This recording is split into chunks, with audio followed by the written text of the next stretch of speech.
rugsėjo 14-ąją Lietuvoje pirmą kartą paminėta Vilko vaikų atminimo diena. Ji skirta tūkstančiams iš Vokietijos rytprūsių krašto kilusių vaikų, kurie Antrojo pasaulinio karo metais neteko savo šeimų, namų ir atkeliavo į Lietuvą ieškodami maisto bei prieglobsčio. Slėpdami savo tikruosius vardus ir nežinodami savo artimųjų likimo, šie vaikai užaugo Lietuvos žmonių namuose. Į Pagėgiuose vykusį minėjimą susirinko Vilko vaikų likimą išgyvenę žmonės, jų artimieji ir bičiuliai iš Lietuvos, Vokietijos ir kitų šalių. Pagerbę žuvusių rytprūsių gyventojų atminimą, jie dalijosi prisiminimais, dalyvavo diskusijose ir stebėjo jaudinantį meninį pasirodymą, kuriame tekstais ir muzika liejosi Vilko vaikų patirtys.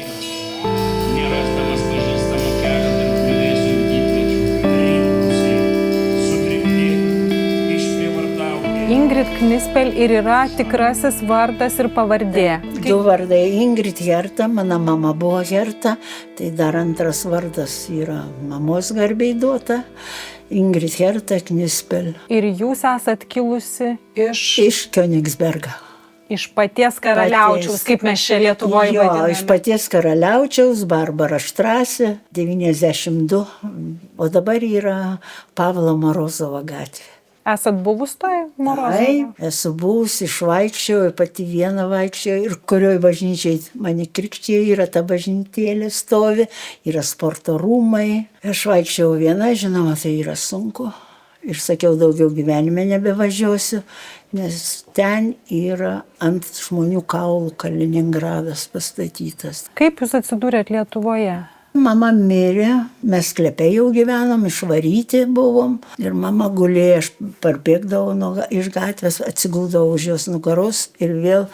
Ir paskui jau jos neliko. Broliai, vieną prisimenu, tada jau buvo rusų vaikų namai, bet kuris, nežinau, jie už mane vyresni. Nes aš, pavyzdžiui, 40, Werneris 32, Arno 36. Daug buvo berniukų ypatingai išvežta į Rusiją buvo. Nes mūsų vienas Vilko vaikas irgi rado brolių, Rusijoje buvo.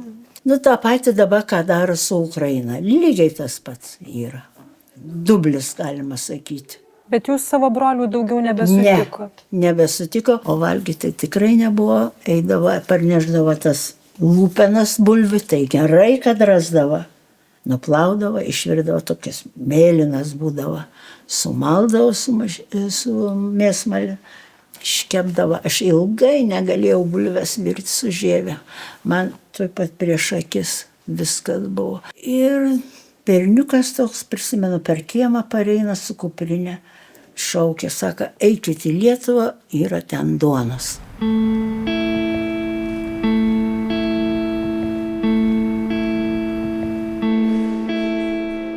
Mano mama Uršulė Jankienė, o vokiškai jinai Urzulhak. Esu jos dukra, Vilko vaikas. Jūsų mamytės šiandien jau tarp mūsų nebėra. Papasakokit, prašau, kaip jūs sužinojot jos istoriją, kada tai atsitiko? Ta istorija šeimoje iš tikrųjų buvo labai tokia skausminga. Kai mes būdavom maži, ta istorija, sakykime, galbūt kitaip suprasdavom per mamos dažnas ašaras, per kažkokius prisiminimus, kad jinai gedi mamos. Karo metais jinai neteko savo mamos, savo brolių, nors paskui per Raudonąjį kryžių savo brolių jinai ieškojo ir iš tikrųjų jau tie broliai gyveno Vokietijoje, bet taip ir neteko mamai susitikti su broliais, kadangi jie irgi bijojo Sovietų Sąjungos ir netgi laiškuose savo rašydavo: jūs esate iš Sovietų Sąjungos, o mes šitų atvažiuojančių iš čia bijome, kad ir kaip labai norėjom susitikti, kaip ir buvo užkirstas kelias. Kur ji apsistojo galiausiai Lietuvoje? Kas ją priėmė? Ją priėmė ūkininkai. Jinai tiesiog iš pradžių buvo kaip auklė mažų vaikučių, paskui tiesiog karves ganė, vėliau teko ir žąsis ganyti, ir prie ūkio darbų. Ar ji galėjo mokytis, ar galėjo lankyti mokyklą? Ne, jinai turėjo slėpti savo pavardę, kaip ir visi Vilko vaikai. Jinai buvo pavadinta Okaitė Uršulė, nors jinai iš tikrųjų yra Urzulhak. Tai Sulietuvino taip, tiesiog. sulietuvino. Kalba buvo pasakyta čia nekalbėti vokiečių kalba. Labai daug patyrė iš tikrųjų patyčių, netgi prisimenu, kai mes būdavom paaugliai, būdavo tokių ir kaimynų, kad jie sakydavo Fricas, dar visokiais tokiais, ir arba Fricų vaikai. Ta istorija tokia pasirodė man, jinai įdomi, svarbi, graudi, pamokanti. Ir dabar, sakysiu, kai mūsų vyksta visai šalia karas, iš tikrųjų ta istorija tikrai, man atrodo, visiems jinai yra, kokias pasiekmes gali būti, sakykime, tai aš manau, kad aš neklydau, kad ir tą istoriją, sakykime, mes ir su savo vaikais apkalbam, ir tą istoriją pasakodavau ir savo kolegom darbe.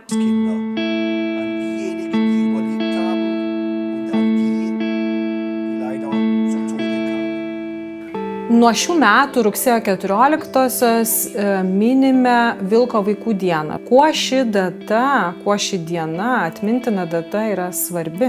Ši data yra svarbi turbūt tuo, kad 1991 metais rugsėjo 14 dieną pirmą kartą susibūrė Vilko vaikai į bendriją pavadinimu Edelweiss ir vėliau pasirodžius Eberhardo Fechnerio filmui pavadinimu Wolfskinder, Vilko vaikai, buvo pridėtas papildomas pavadinimas Edelweiss Wolfskinder. Tai būtent ši data žymi pirmą kartą susibūrimą Vilko vaikams į bendriją, sužinojimo, kad jie yra ne vieni tokie Lietuvoje, kad jų likimai nėra vienos šeimos, vienos giminės, krašto, miestelio ar miesto tragedija, bet kad tai yra ištisos tautos likimas.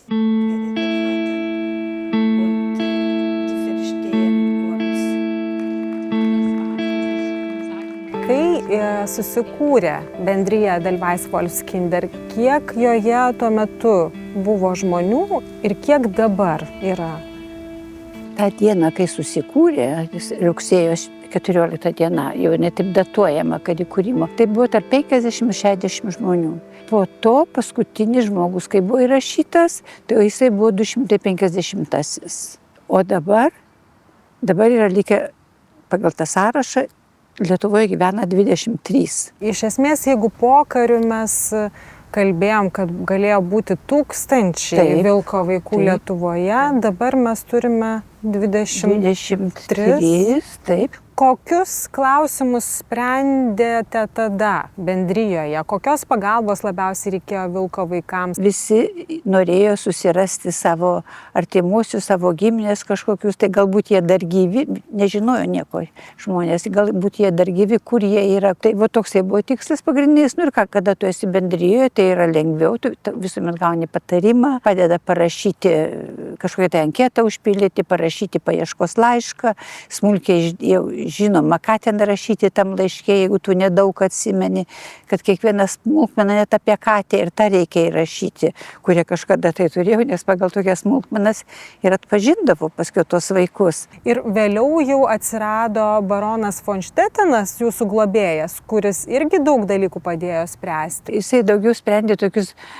biurokratinius klausimus, kurie iškildavo Vokietijoje. Vokietija kažkaip tai iš pradžių iš viso nesuprato, kad čia dabar per tokie žmonės, jie net nežinojo, kad po karo buvo 1000 vaikų našlaičių likusių, kad jų tėvai daugiausia tai buvo Wehrmachte ir jie žuvo kare ir, žodžiu, jie nežinojo, kad tokie yra žmonės.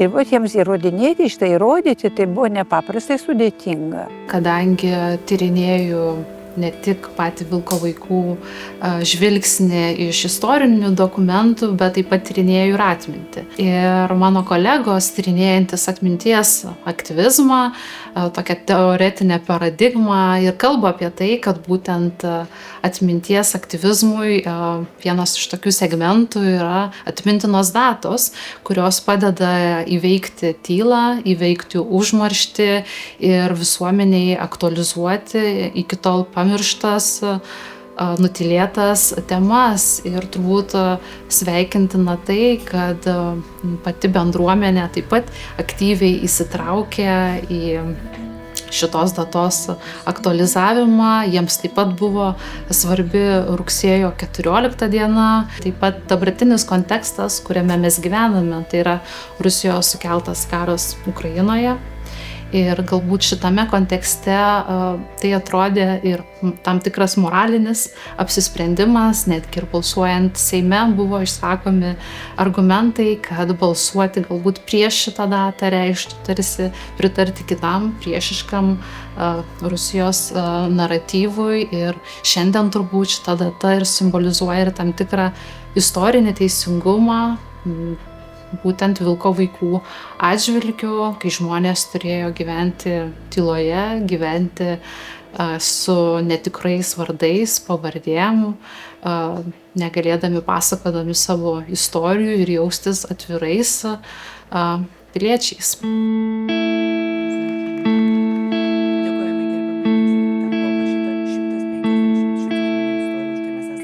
Edita, kada jūs išgirdote savo pirmąją Vilko vaiko istoriją? Seniai, 96 metais, jeigu aš neklystu. Tada aš vedžiau tokią laidą Bobų vasarą. Ir grįžta Brigita Balikienė iš Pagėgių. Redaktorė mūsų ir sako, klausyk, kokią aš istoriją radau. Apie tokią Marytę. Ir pradeda pasakoti neįtikėtiną istoriją. Mes tada sėdam, važiuojam čia, žiūrėti tos Marytės, nes tai būdavo, kad mes važiuodam pas savo herojus. Dar prieš laidą patikrint, pasišnekėti, nes tai būdavo niekam nežinomi žmonės. Ir jinai pasakojo, aš klausau ir savo ausim netikiu. Nes tai yra istorija apie tai, kaip mažą mergaitę vedė į mišką, kaip jinai surado kažkokius senelius, vienas senelis dingo, aš suprantu, kad mirė, po to šalia jos ta močiutė. Tai aš irgi suprantu, kad mirė, bet ji buvo tokia maža, kad jis sako, jos veidas pasidarė kaip duona. Ir reiškia, jinai šalia to lavono lovoje toj gyveno. Tada kaip jie pasodino ant skrusdėlyno. Ir matyt, kad jie suvalgytų skrusdėlės ir kad jie... Žodžiu, tai buvo kažkokia klaiki istorija, net važiavo pas mus į laidą, papasakojo ją. Ir staiga atsiranda kažkokie tai neva giminės. Ir tada pradeda jau cirkuliuoti savoka Vilko vaikai. Ir tada mes nutarėm, kad reikia jai sumokėti už DNR tyrimą, tada jisai kainavo labai daug ir niekas jo nekompensavo. Žodžiu, jį pasidaro tą DNR tyrimą ir paaiškėjo, kad jinai visai ne Marytė, o jinai yra Renatė. Atsiranda jos giminės. Tai va tada tai buvo pirmas mano susidūrimas su to, kas yra Vilko vaikai.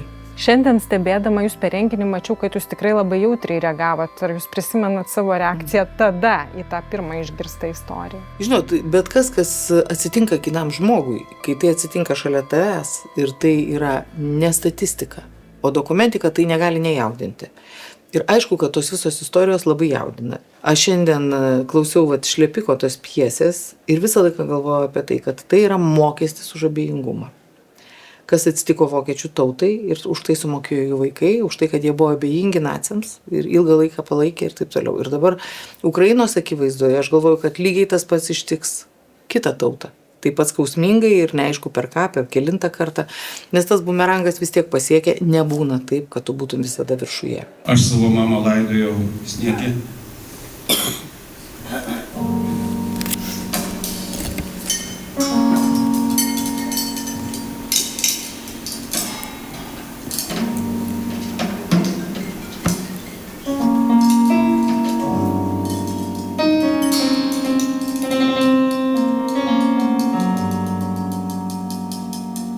Alvydai, jūsų knyga Mano vardas Marytė jau yra išversta į daugybę kalbų. Ar suskaičiavot, kiek jau yra vertimų jos? 14, bet ir tikrai tolimų šalių kalbos. Egzotiškų yra. Yra. Dabar agentė atsiuntė žinią, kad dabar turkiškai atsiuntė turkų kalbą į būsiančios knygos viršelį. Išėjo arabų kalba, albaniškai. Jo, tokiom gana tolimom kalbom. Tai Vilko vaikų istorija jūsų nepalieka?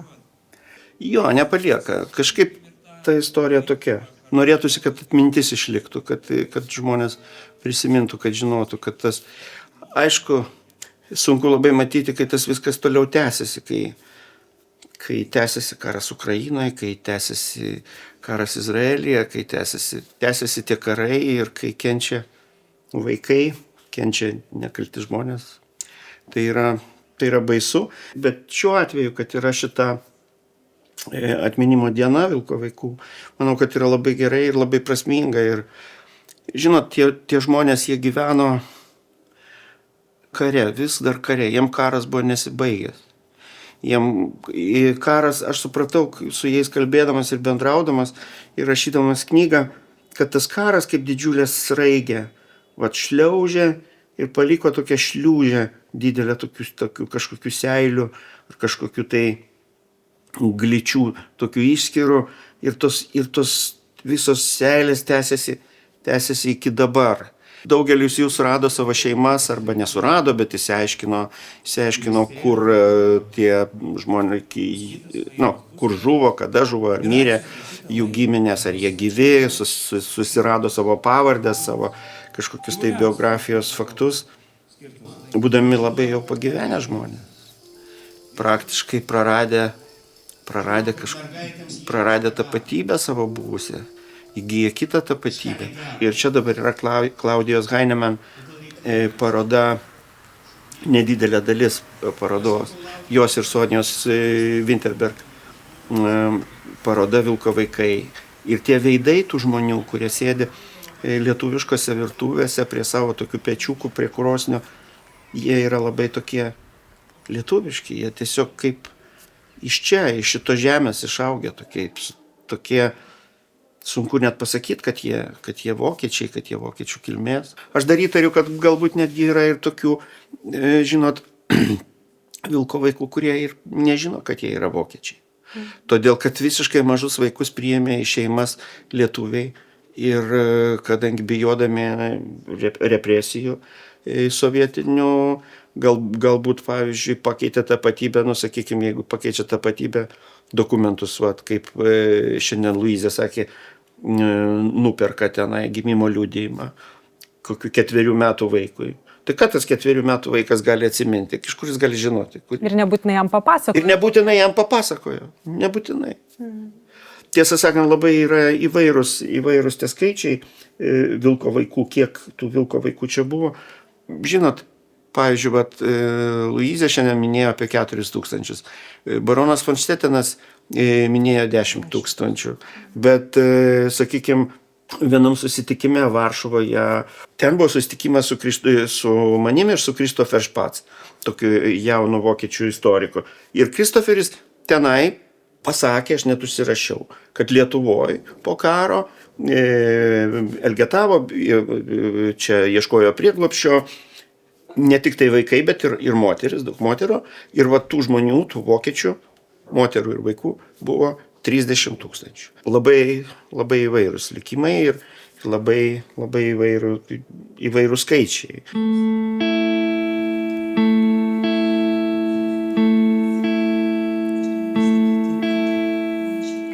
Galvojant apie šitą dieną, buvo norima kartu ir parodyti, kad tai nėra galbūt vieno regiono klausimas, tai nėra galbūt vakarų Lietuvos klausimas, tai yra visos Lietuvos nacionalinis klausimas, nes Vilko vaikų turbūt buvo absoliutiškai visur Lietuvoje, kur tik važiavo prekiniai traukiniai ir ne tik prekiniai traukiniai, žmonės ir pėsčiomis, ir vežimais įvairiais būdais patekdavo į tam tikras globėjų šeimas. Teko aptikti Vilko vaikų pėdsakus ne tik Lietuvoje, bet ir Baltijos valstybėse. Aišku, dėmesys pagrindinis pelnytai buvo Lietuvai, nes čia pateko didžiausias kiekis Vilko vaikų, bet taip pat Vilko vaikų buvo ir Latvijoje, ir Estijoje, ir kitose galbūt valstybėse.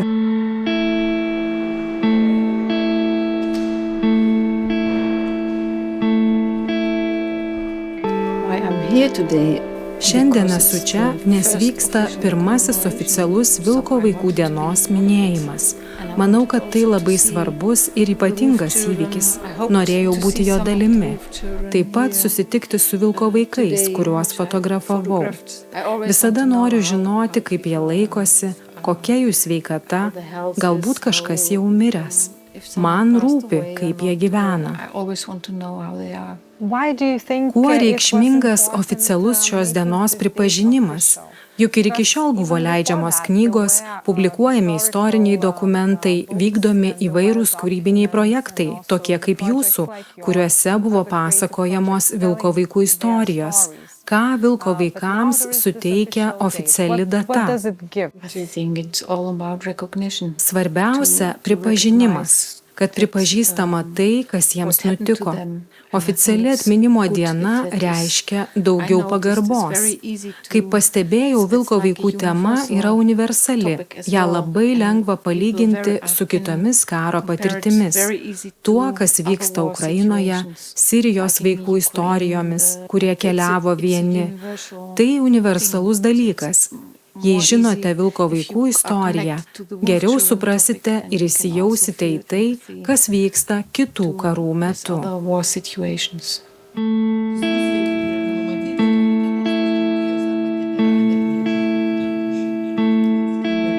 Ta vilko vaikų istorija, kurios kiekviena ją pakrapščius, tai yra iš tikrųjų labai jaudinantis dalykas ir tai yra niekada nesibaigianti dominanti informacija žmonės, nes ta istorija yra apie žmonės visada apie žmonės. Labai džiaugiuosi, kad Rūta inicijavo, jinai kaip jauna mokslininkė, kaip pagėgiškė, akivaizdžiai indikavo, kad yra šito krašto, šitos visuomenės savastis, kuri yra pažįstama ne tik vilko vaikam, bet ir visiems, kurie juos arba gelbėjo, arba vijo. Tai yra atėję su senelių pasakojimais, su tėvų patirtimi ir taip toliau, ir taip toliau.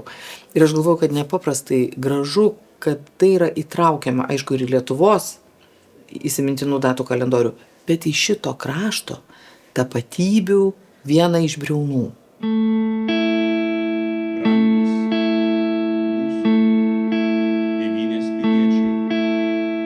Yra svarbu, kad jie pagaliau į juos yra, užfiksuota oficialiai, kad tokia yra grupė žmonių, kad jie dar yra ir dabar.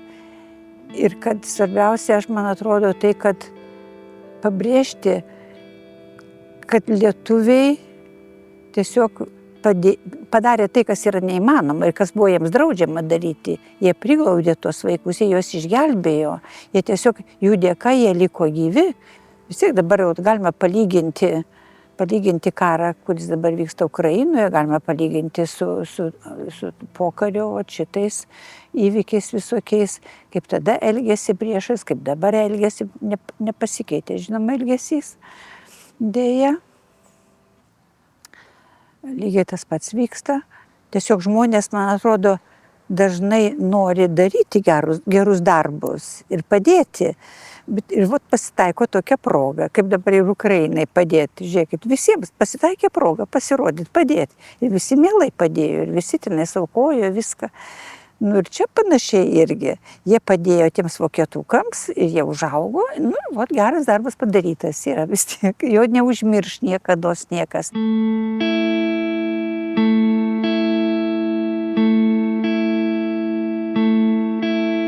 Tos istorijos iš tikrųjų tokios kaip ir pamokančios yra, kokios gali būti karo pasiekmes. Kiek vaikų neteko namų, kiek vaikų neteko savo artimųjų, kokie skausmingi išgyvenimai yra vėliau, kaip sunku iš tikrųjų galbūt, kaip sakysiu, įrodyti savo tiesą, kad ir savo gimtajai tėvynei. Jie daug metų, sakykime, nei Lietuvoje nebuvo reikalingi, nei būtent savo tikrojoje tėvynėje nebuvo reikalingi. Tik tai po kiek metų iš tikrųjų, šiandien rugsėjo 14 diena, kai mes tokią įsimintiną tikrai datą paskelbtą yra, ir aš manau, tie, kurie jau dabar nėra su mumis, labai būtų dėkingi už šią dieną, kad mes tokius prisiminimus gražius puoselėjam.